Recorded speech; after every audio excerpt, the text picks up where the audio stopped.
A lot of design in general, and it may lots of seduction as well, is about what you show and what you don't show. Because when I'm cutting together a rock concert, planning that, or I'm making a James Bond film, I can just decide to leave something out. But if I'm giving a real customer experience, like, I don't know, a hospital visit or something, I can't not do the paperwork. Yeah, I can't not do a certain consultation because it would mess up the arc. But I can decide how much emphasis I give it. Yeah. Where do I let it start? And one example of that is I went to a few years ago to a nature resort in the Caribbean, a beautiful place on the island of Dominica.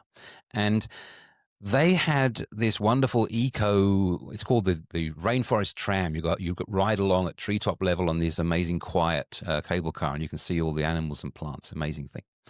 And the first thing you experience there is the car park. And what happens is buses turn up there, and it's a hot day. So what happens is the drivers of these buses, they leave their engines running. And that doesn't really fit. That's a big boom, but it's a bad boom. You come in, it stinks of diesel. Yeah, they want to keep the air conditioning going, so they leave the engines running. But that stinks of diesel, and it doesn't feel like an ecological experience at all. Yeah, so that would be a bad boom to start with this. And they didn't want that, so they did a very simple thing.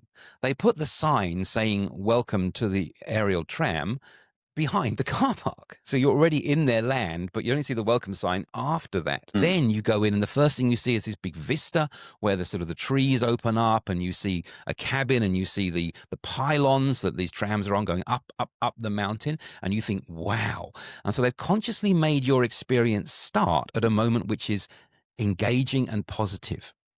And that's really interesting. It's part of their land. It's part of their, it's their car park. But they consciously placed my awareness of this at a later point. So I start with a good boom rather than with a bad boom. These very intense experience moments, it's especially important to get them right. If you mess something up when a person is quite relaxed, it's not as bad as when you mess something up when a person is very focused on you and the value they're getting from you.